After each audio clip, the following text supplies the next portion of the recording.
Que la bénédiction de Dieu soit sur vous.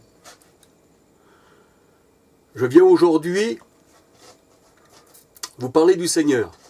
Dans sa parole, le Seigneur nous dit « Exhortez-vous les uns les autres, priez les uns pour les autres et aimez-vous les uns les autres. » Alléluia. Un chrétien, c'est ce qu'il devrait faire, c'est de s'aimer les uns les autres. C'est ce que nous dit la parole du Seigneur. Alléluia. Aujourd'hui, je viens par cette vidéo vous rendre un témoignage de ce que Dieu a fait dans ma vie. Et de ce qu'il a fait de moi, un homme nouveau. Avant, je ne connaissais pas le Seigneur. Avant, je pensais être de Dieu, mais je n'étais pas de Dieu. Avant, j'étais dans le monde. Et vous savez que si on prend le mot « monde » et qu'on le met à l'envers, cela fait démon. Avant, j'étais un démon, parce que j'étais dans le monde. Je faisais les choses contraires à la parole de Dieu.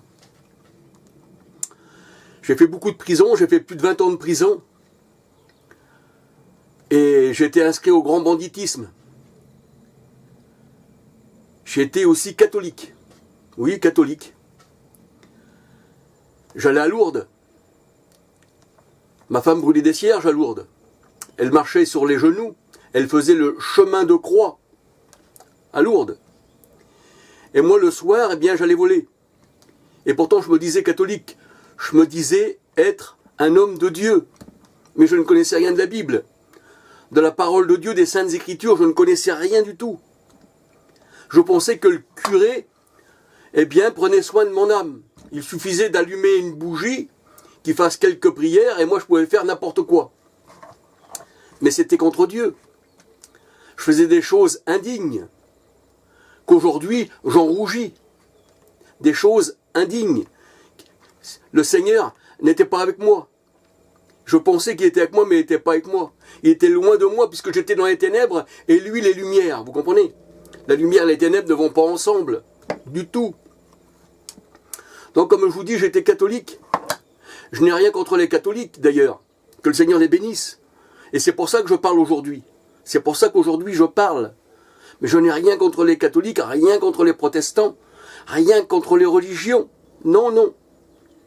C'est-à-dire des hommes et des femmes qui sont dans ces religions, je n'ai rien contre eux. C'est contre le système qui perd les hommes et les femmes.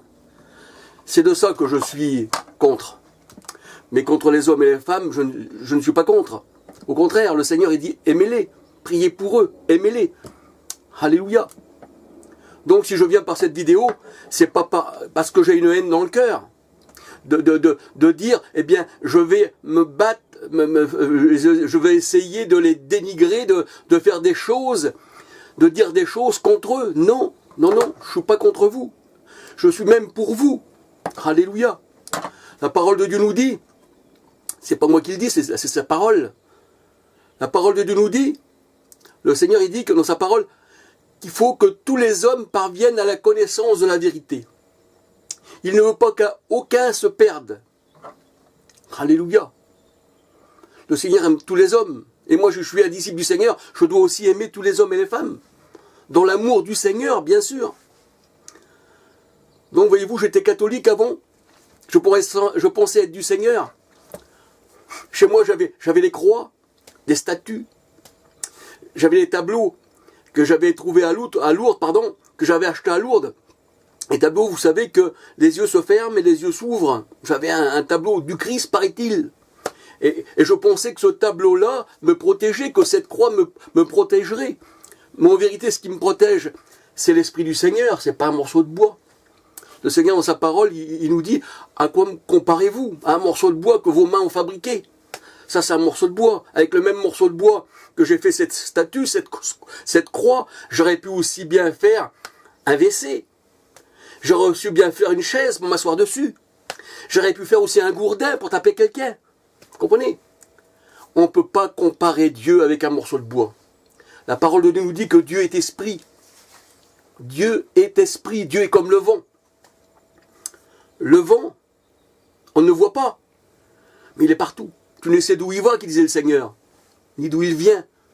Ainsi en est tout homme qui est né de l'esprit. Ainsi en est tout homme qui est né de l'esprit. Alléluia. Je suis né de l'Esprit, parce que Dieu est mon Père. Alléluia. Dieu est ma vie.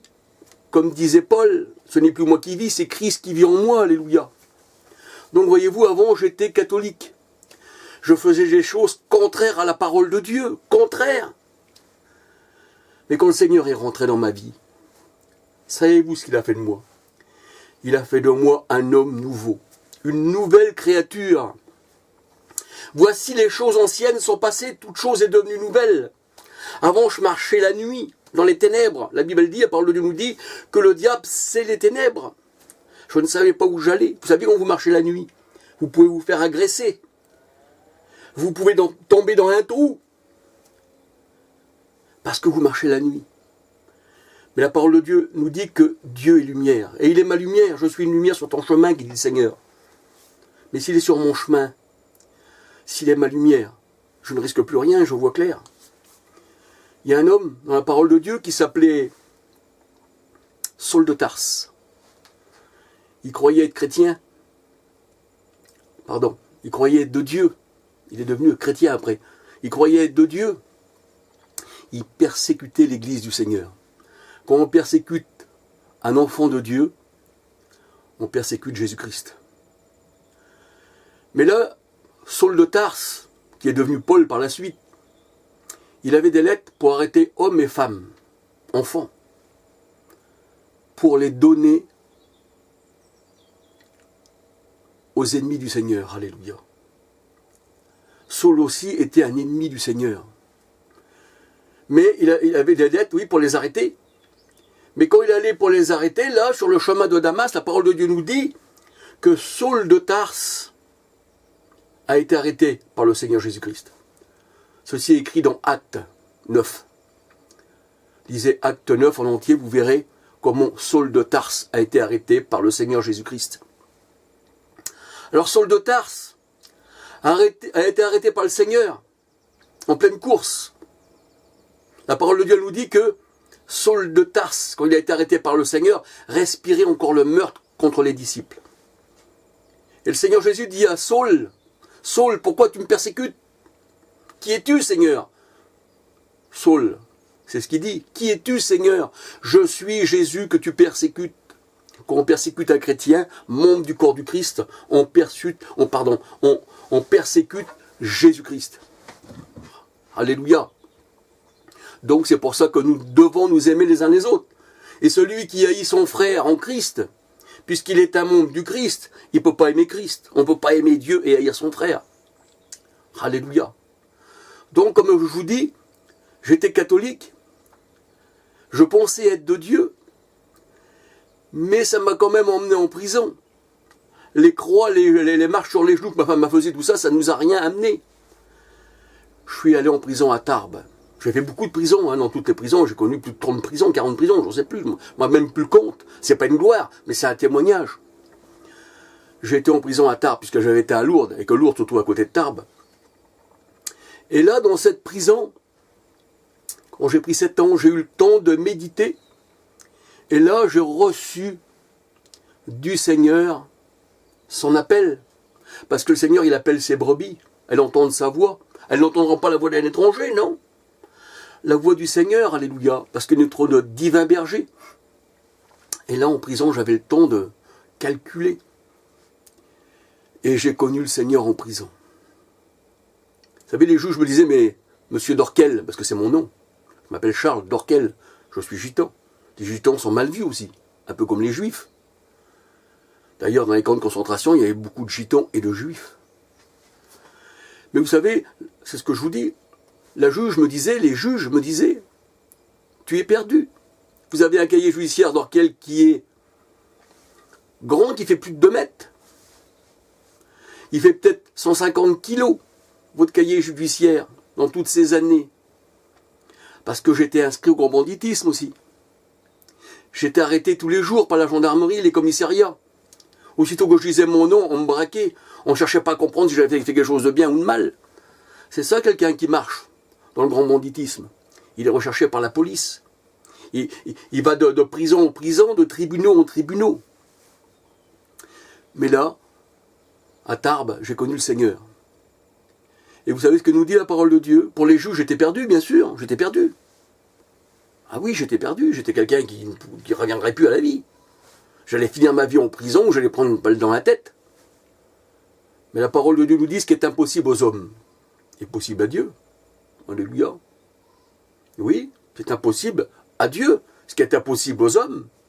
Le Seigneur a fait de moi une nouvelle créature. La prison n'avait jamais fait de moi une nouvelle créature. La prison, au contraire, m'avait endurci. Oui, la prison m'avait endurci. La prison m'avait endurci. J'étais de plus en plus méchant. Mais quand le Seigneur est venu dans ma vie, il a effacé mes péchés. Il a effacé l'ancienne personne. Je suis devenu un homme nouveau, avec un esprit nouveau, avec un chemin nouveau. Alléluia. Donc voyez-vous, j'étais catholique, je ne connaissais rien du Seigneur. J'étais pris plutôt dans un engrenage, à ne rien comprendre. Vous savez que d'ailleurs, sans vouloir le critiquer, mais il faut le dire, si personne ne le dit, comment qu'on va comprendre? Vous savez que pour annoncer le message de Dieu, il faut l'annoncer d'une manière à ce que les gens comprennent le message de Dieu. Si je viens à vous en parlant latin, vous qui êtes français, et pourtant le français c'est une langue latine, ou que je viens à vous en parlant américain, vous ne comprendrez pas la parole de Dieu. Je serais même un barbare pour celui qui écoute, nous dit l'apôtre Paul. Vous comprenez? Les langues, eh bien, elles doivent être distinctes et compréhensibles pour celui qui écoute. Alléluia. Mais comme dans l'église catholique, il n'y a rien à comprendre, ils peuvent aussi bien parler latin s'ils veulent. C'est leur problème. Et moi, je dis que le Seigneur les bénisse. Je ne les attaque pas dans eux-mêmes, mais c'est le système que j'attaque. Le système qui perd les hommes. Alléluia. Donc je suis sorti de prison. Oui, je suis sorti de prison, après avoir purgé ma peine. Et j'étais rentré comme un lion. Je suis sorti comme un agneau du Seigneur. Alléluia. Et c'est ce que Dieu veut. Qu'on devienne des agneaux, qu'on fasse partie de son troupeau. Vous savez, les agneaux n'ont pas de cornes. Ce sont les boucs qui ont des cornes. Alléluia. Oui. Moi j'ai une barbe. Une barbe, c'est ce qui s'appelle la totalité. Un bouc, c'est juste ce qu'il y a ici, voyez-vous. Et Jésus aussi avait une barbe. Je n'ai pas gardé la barbe pour être semblable à Jésus-Christ. Si, je veux être semblable à lui, alléluia. Mais c'est pas la barbe qui fait le chrétien, non. Mais moi j'aime bien ma barbe, alléluia. Alors quand je suis sorti de prison, eh bien j'étais devenu une nouvelle créature. Voyez-vous, c'était pas la prison qui m'avait fait de moi une nouvelle créature. Et j'étais devenu protestant. J'ai marché longtemps dans le protestantisme, longtemps. J'allais aux réunions. Dehors, quand j'étais dehors, je parlais du protestantisme. J'étais protestant. Mais le Seigneur est rentré dans mon cœur. Il m'a dit, Charles, considère la voie sur laquelle tu marches. Considère, Charles, la voie sur laquelle tu marches. Mais Seigneur, je marche pour toi. Non, Charles. Considère. Alors j'ai considéré la voie du Seigneur. Je me suis aperçu que, étant protestant, je ne fais pas partie de l'Église du Seigneur. Parce que le protestantisme sort du catholicisme. Le protestantisme est une branche du catholicisme. Presque toutes les religions trinitaires viennent du catholicisme. Martin Luther, c'était un moine. Le mot moine, ça ne vient pas de la parole de Dieu. Il n'y a pas de moine dans la parole de Dieu. Eh bien, était un moine catholique. Et le mot moine vient, eh bien, du bouddhiste. Oui, le mot moine vient du bouddhiste. Ça avait été récupéré par les catholiques. Et ensuite, il y a eu des moines catholiques. Comme le chapelet, d'ailleurs. Pris du bouddhisme. Qu'après, ensuite, eh bien, il y a certaines personnes, eh bien, que les musulmans aussi ont chapelet. Comprenez-vous? Alors, quand on voit tout ça, ça ne peut pas être avec le Seigneur, non? La parole de Dieu nous dit que les vrais adorateurs adorent Dieu en vérité et en esprit. Il n'y a aucune représentation, aucune idole. Rien. Dieu est vivant. On s'adresse à lui par la prière, par l'esprit. On ne s'adresse pas à Dieu avec un morceau de bois, une croix, qui a poteau de torture que Jésus a vaincu. La parole de Dieu, elle nous dit que c'est le bois maudit. Vous comprenez? Un bois maudit. On reparlera de la croix dans des études prochaines, si vous voulez. Mais là, je vous parle du protestantisme. Il sort du catholicisme. Martin Luther est sorti du catholicisme. Mais il n'a pas abandonné la doctrine trinitaire. Il ne l'a pas abandonné, cette doctrine. Martin Luther a plutôt diffusé la doctrine. Là où, eh bien, le catholicisme ne pouvait peut-être pas aller. Cette doctrine-là, elle a été encore plus propagée. Voyez-vous, le Seigneur, il ne veut pas qu'on soit bâti sur Rome. Le Seigneur ne veut pas qu'on soit bâti sur un empire païen, avec des évêques, des cardinaux, des monseigneurs et des seigneurs. Non, non. Une église catholique, c'est un bâtiment fait de main d'homme, selon leur imagination. Jésus, quand il a dit « je bâtirai mon église », il n'a pas dit « je bâtirai un bâtiment, une basilique, une cathédrale, une chapelle ». Les protestants, ils ont la chapelle évangélique, ils l'ont gardée. Une chapelle, non. Le Seigneur, il n'a jamais dit ça. Il n'a jamais dit « vous bâtirez aussi des chapelles là où les lieux où on étudiait le chapelet ». Non, non. Les prières du chapelet, non, non, non, non. Le Seigneur a dit qu'il avait bâti son église. Sa véritable église. Alléluia. Donc, Martin, Luther, Zwingli, tout ça, pères du protestantisme, sont tous sortis du catholicisme. Mais ils n'ont pas lâché la doctrine du Saint-Empire romain. Ils n'ont pas lâché. Non, non. Ils n'ont pas lâché la doctrine du Saint-Empire romain. Bien au contraire. Ils la défendent farouchement. Comme tous ceux d'ailleurs qui appartiennent aux églises protestantes. Quand on leur parle du pape, eh bien, c'est un démon. Le pape, c'est un démon. Une fois, je parlais avec plusieurs personnes, à des pasteurs, ainsi, ça, et je parlais de la Trinité. Il y a une personne qui m'a dit, un pasteur, il m'a dit, « Qu'est-ce que je t'ai fait, mon frère ?»« Tu ne m'as rien fait. »« Mais pourquoi te mets-tu en colère ?» Je lui réponds. Ben là, il dit, « Tu m'accuses. » Mais non. C'est le pape que j'accuse. C'est le pape. Mais toi, tu le prends pour toi. C'est-à-dire que tu défends le pape sans le savoir et tu dis que sa doctrine, c'est la tienne. Et la parole de Dieu nous dit que celui qui est... Pardon. La parole de Dieu nous dit que celui qui est attaché à la grande prostituée fait avec elle une seule chair.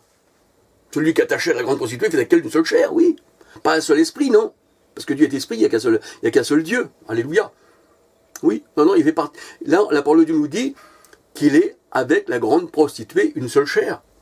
Donc nous voyons que le protestantisme, eh bien, ne fait plus qu'une seule chair avec le catholicisme. D'ailleurs, si on regarde bien, si on veut bien regarder, si on se met dans la tête, on voit un pasteur, entre guillemets pasteur, on voit un pasteur protestant. S'il fallait qu'il s'habille dans la tradition, il aurait aussi la chemise noire, la soutane avec le petit col blanc. Mais oui, j'en ai vu encore ces gens-là. Et pourtant, c'est des protestants, ce sont des pasteurs. Le même habit que l'habit catholique. La même soutane. Et quand on regarde le pape, alors là, c'est pas pareil encore, c'est au-dessus. Lui, il a une tiare sur la tête qui est tout en or, incrustée de perles. La bague, elle se fait embrasser. Vous savez, quand le Seigneur Jésus, quand Judas, il l'a vendu pour 30 pièces d'argent, quand il a été arrêté dans le jardin, il était anonyme parmi ses disciples. Il fallait que Judas donne un baiser par lequel il allait trahir Jésus pour que ses ennemis le reconnaissent. Ça voulait dire qu'il n'avait pas un habit spécial? Non, il était comme les autres. Pourtant, c'était le Seigneur, c'était Emmanuel, Dieu avec nous. Alléluia. Et le serviteur n'est pas plus haut que son maître. Oui.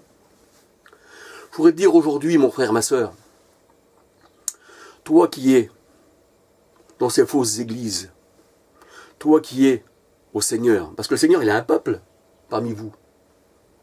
Sortez du milieu d'eux, mon peuple. Apocalypse, 18, verset 4. Sortez du milieu d'eux, afin de ne pas participer à leur péché. Oui, afin de ne pas participer à leur péché. Vous savez, une fois j'ai lu, il y avait un homme, il avait attaché avec un crapaud. Comment qu'on pourrait dire? Il avait attaché avec un crapaud, comment ça s'appelle déjà? Un genre d'asticot, mais cet asticot, par la suite, devient papillon. Par la suite, cet asticot, je ne me rappelle plus le nom, mais enfin, vous voyez, cet asticot, par la suite, devient papillon. Mais il était asticot, et il a été attaché avec un crapaud. Et là, il y a un moineau qui est venu, un gros moineau, un genre de rapace. Il a pris le crapaud, mais il a emmené en même temps l'asticot qui devait devenir papillon. Vous savez, au départ, la parole de Dieu nous dit que nous sommes semés misérables. On est des asticots. Et quand le Seigneur vient vers nous, on devient des papillons, alléluia. On attrape des ailes et on s'envole. C'est ça le chrétien, il s'envole vers son Seigneur. Eh bien là, si vous restez attaché à la fausse doctrine de Rome, quand le Seigneur va venir, la parole de Dieu nous dit, sortez du milieu de mon peuple, donc Dieu a un peuple parmi vous. Parmi ces gens-là, je veux dire. Il a un peuple, il nous invite à sortir. Mes brebis entendent ma voix, elles ne suivront pas la voix d'un étranger. Il faut sortir des religions catholiques trinitaires. Oui, la religion protestante, c'est exactement la même, exactement. Il n'y a rien qui change, à part peut-être une statue en moins, mais c'est tout. Ou pour le baptême des bébés, c'est bien ça aussi, ça, parce que celui qui croira, qui aura la foi, se fera baptiser, et il sera sauvé. Mais pour avoir la foi, il faut être un homme, ça c'est vrai, ça c'est bien, alléluia.